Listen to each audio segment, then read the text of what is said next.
9h30, 11h sur Europe 1. Culture Média. Thomas Hill. Et on démarre cette émission avec la session de rattrapage de Jean-Luc Lemoyne. Vous n'allez pas y couper. Denis Brognard. Et vous venez donc pour la sortie de votre cahier de vacances des Robinson. Mais quelle excellente idée! Alors, je vous lis une partie du dossier de presse. Denis Brognard, animateur TV, journaliste sportif, expert de la survie, t'aide à t'entraîner pour survivre sur une île déserte. Enfin, un livre utile. Parce que c'est vrai que quand tu t'échoues sur une île déserte, en général, la seule chose que tu penses emmener, c'est ton cahier de vacances. Denis, je vous aime beaucoup, mais j'avoue que ça m'a stressé l'intitulé. Cahier de vacances. Ouais. Ça rappelle à tout le monde les débuts d'été où t'arrivais sur la plage et tes parents te disaient « Oublie pas tes devoirs de vacances, hein !» Je vous dis la vérité, quand j'ai vu le titre de votre livre, j'ai eu envie de vous dire... Et que tu dis Brognard, je l'aime pas. T'es avec toute ton équipe et tu dis putain, Brognard, tu me casses les couilles, etc. Brognard, tu m'emmerdes. Vous voyez, Denis, on sait recevoir les invités dans Culture Média. Mais ça me fait marrer parce que je suis exactement comme vous. Moi, je détestais les cahiers de vacances. Je suis fils d'une prof de maths. Donc, quand on m'a proposé de faire ça, je trouvais que c'était rigolo, surtout pour les adultes, encore une fois. C'est ça, parce qu'après j'ai feuilleté le cahier et je me suis détendu, c'est un livre très fun. Et vous répondez à des questions qu'on se pose tous sur une île déserte comme pour se protéger du soleil, vaut-il mieux s'enduire de boue ou d'alcool de mangue? C'est une vraie question. Eh ben non, d'alcool de mangue, mais il y a un gros risque de se faire lécher par Julien Pichenet après. Voilà. Ah non. Si, c'est possible. Si, bien sûr. J'ai jamais goûté en fait. Ça se tente. Malgré son immense succès, Denis est resté quelqu'un de normal. Il aime être lui-même, qu'il soit à l'antenne ou dans la vie quotidienne. Tu sais, on me dit toujours, quand on bosse à la télé, on est con ou on a la grosse tête. Moi, je suis très embêté parce que je suis toujours le premier à dire que vous n'avez pas la grosse tête, Denis. Donc, du coup... Denis, c'est évidemment le présentateur mythique de Koh-Lanta. Il est facile à repérer dans l'émission, hein. C'est le seul qui fait pas cracra. Et dans un long entretien à Brut, il a livré un de ses secrets pour être toujours impeccable.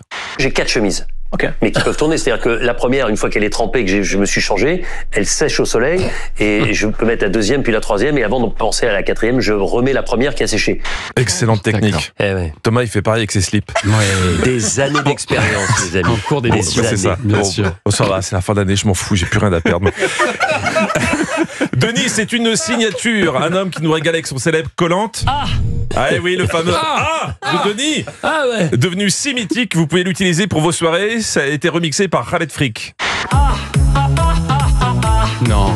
C'est Génial. C'est comme ça que c'est devenu populaire. Ouais, c'est pas la classe, ça. Wow. Des dizaines et des dizaines de millions de vues. Waouh. Juste Quel sur succès. un A. Ouais. Voilà, magnifique. Parce que c'est pas du tout un gimmick que j'avais l'habitude d'utiliser. Hein. Mais proposez le B peut-être. Ouais, mais ça c'est moi. Ça se tente. Il n'y a pas un jour de l'année où quelqu'un dans la rue, n'importe où, me dit tu peux me faire le A. Ah ouais. Quand c'est le proctologue, ça fait mal. Pardon. C'est vraiment... Ça dure pas très longtemps, Jean-Luc. Ça va s'arrêter. Merci. Bon, allez, en tout cas, mardi, c'était la finale de Koh-Lanta avec les 3 finalistes. Ils ne sont que 3 à être sortis indemnes de la terrible épreuve de l'orientation. Eh oui, cette année, les candidats devaient passer par Parcoursup. Je le souhaite à personne. Les 3 finalistes, c'était Jérôme, Gaël et Maël. Alors, pour ceux qui ne connaîtraient pas la finale, c'est vraiment l'épisode que tout le monde attend. Les téléspectateurs déjà, mais surtout la production, car c'est le moment où ils font le plus de marge. Pendant une demi-heure, on diffuse quand même des gens immobiles sur des poteaux, qui parlent même pas. Et quand ils se décident enfin à lâcher un mot, ils sont même pas polis. Merde! Ça, c'est juste avant de tomber. Juste avant de tomber, merde. Avant cette terrible épreuve des poteaux, les candidats peuvent toujours compter sur les encouragements de Denis, qui est toujours là pour leur signaler ce qu'ils ont raté dans l'aventure. Là, il rappelait à Maël que c'était l'éternel deuxième de toutes les épreuves. Deuxième, c'est un peu votre histoire. Et ouais. Il y en a marre de finir deuxième. S'il faut attendre 5 heures sur les poteaux, j'attendrai 5. Ça l'a boosté. Il a fini deuxième au poteau.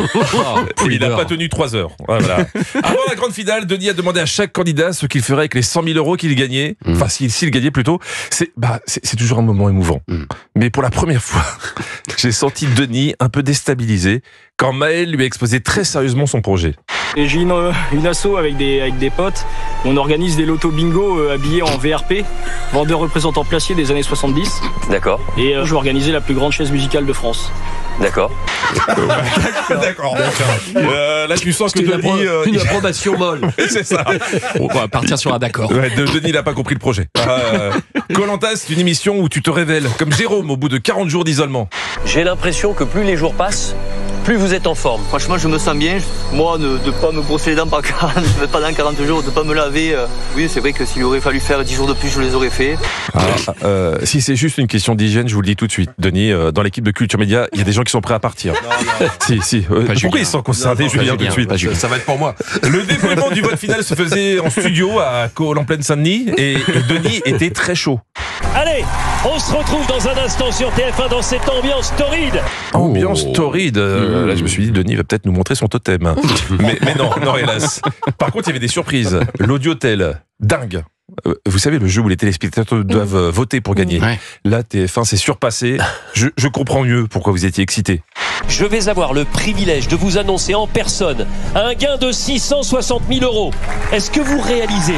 Waouh. 600, moi non, je réalise pas, mais les candidats... 300 000 tout de suite, plus 3 000 € chaque mois pendant 10 ans. C'est ça. 660. Moi, j'ai pas réalisé, mais les candidats en plateau avec Denis, oui. Hein, ils ont réalisé qu'ils ont passé 40 jours sur une île déserte à crever la dalle pour gagner 100 000 €, alors qu'en restant dans leur canapé à bouffer des pizzas, Quand tu gagnes en plus. ils auraient pu gagner presque 7 fois plus. Bon, au final, on a connu la gagnante vers 23h40. Je commençais un peu à piquer du nez. Denis a dû se dire qu'à cette heure-là, je devais pas être le seul. Il y avait un risque, donc il l'a annoncé tout en douceur à la France entière. Sachez que dorénavant, vous êtes officiellement mon nouveau réveil matin. Merci Denis. Bravo. Merci Jean-Luc. Magnifique. Merci Jean-Luc Lemoyne, qu'on retrouve lundi, mais avant ça... Et je peux faire Jean-Luc. Voilà. C'est dans la boîte. Et alors avant ça, Jean-Luc, on va pouvoir vous suivre ce soir dans la Murder Party d'Élodie Arnoux. Exactement. À 21h ouais. sur France 4. Vous allez mourir dans la France souffrance. C'est ça. En général, on t'appelle, tu dis c'est super. Ouais, tu feras le mort. Ok. Ok. Et ça a Non, beaucoup c'est plu, un super gala, super gala. ça a beaucoup plu à Télérama, Camille. 2T à votre mort. Voilà. C'est vrai. Ouais, c'est vrai. Je sais pas comment je dois le prendre. Et puis, on pourra aussi vous voir en live, parce que vous allez ressusciter donc dans votre spectacle le dimanche 6 juillet à Stavelot, ça c'est près de Liège. Et restez avec nous sur Europe 1. Dans un instant, la suite de Culture Média. Et on a la chance ce matin d'être avec Denis Brognard. Alors on va parler, effectivement. Bon.